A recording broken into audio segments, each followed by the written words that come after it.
মহাপ্রভু শ্রী জগন্নাথ জগদীশ্বর। তিনি জগতের নাথ। তার প্রকাশ বহু হলেও প্রত্যয়ে তিনি এক। জগন্নাথ শুধু দারুব্রহ্ম মূর্তি নয়, তিনি তার ভক্তের হৃদয়ে আধ্যাত্মিক ও দার্শনিক ভাবের গভীর থেকে উঠে আসা অমৃতময় বোধ। আমাদের একান্ত আপন, প্রাণের ঠাকুর, অগতির গতি। জগন্নাথ দেবের সব কিছুই মহিমাময়, শবরদের দেবতা, জগবই রূপে তিনি পূজিত।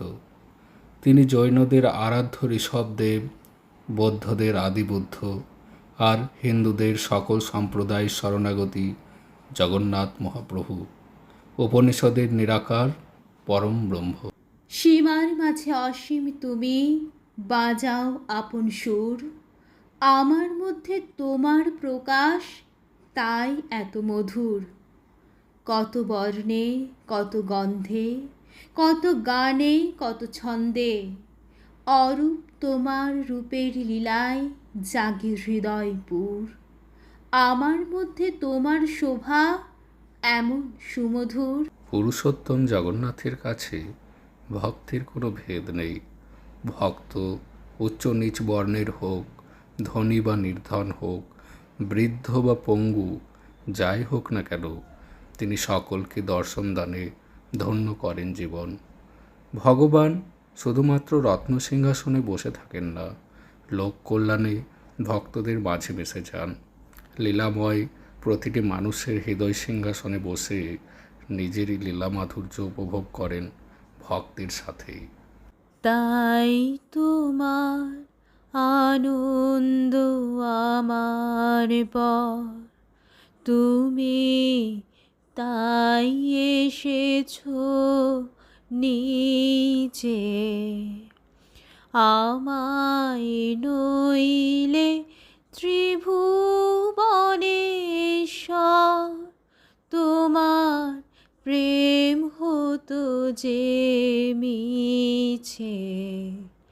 তাই তোমার আনন্দ আমার পর, তুমি তাই এসেছো নিচে।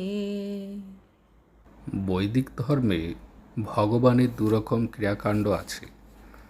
একটি হলো লীলা এবং অন্যটি যাত্রা। সনাতন সংস্কৃতিতে আমরা লীলা ও যাত্রা দুটিই দেখতে পাই।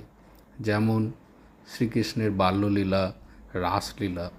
আর যাত্রার মধ্যে শ্রী জগন্নাথ দেবের চন্দনযাত্রা, রথযাত্রা বিশেষ উল্লেখযোগ্য। রথযাত্রাতে রথই চাই। পুরীর রথ কাষ্ঠ নির্মিত।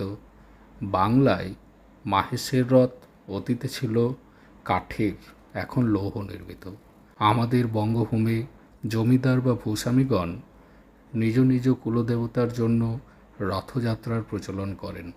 পশ্চিম বর্ধমান জেলায় উখরা, শেয়ারশোল, হীরাপুর, বেলরুই ছাড়াও আরও বেশ কিছু রথযাত্রা অনুষ্ঠিত হয়ে আসছে। শেয়ারশোল রাজবাড়ির রথে কুলদেবতা দামোদরচন্দ্র জিউকে স্থাপন করে রথযাত্রার সূচনা করেন গোবিন্দপ্রসাদ পণ্ডিত তনয়া মহারানী হরসুন্দরী দেবী। তার সুযোগ্য পুত্র বিশ্বেশ্বর মালিয়া মায়ের মহারানী উপাধি লাভ করার পর এই রথটি ছিল কাঠের তৈরি। আর 1923 সালে বর্ধমানের অষ্টভুজাকৃতি 9টি চূড়া বিশিষ্ট পিতলের রথটি প্রবর্তন করেন বিশ্বেশ্বর পুত্র রাজা প্রমোদনাথ মালিয়া। তিনি লর্ড কার্জনের আগমনে বর্ধমানের বিজয়তর নির্মাণের পর বর্ধমান রাজা বিজয়চাঁদের সুপারিশে রাজা উপাধি লাভ করেন। 102 বছরের প্রাচীন এই পিতলের রথ শিল্পাঞ্চলের একটি দর্শনীয় ঐতিহাসিক স্মারক। যারা দর্শন করেছেন আর যারা করেননি, সকলেই আসুন ওই দিন রথতলায়।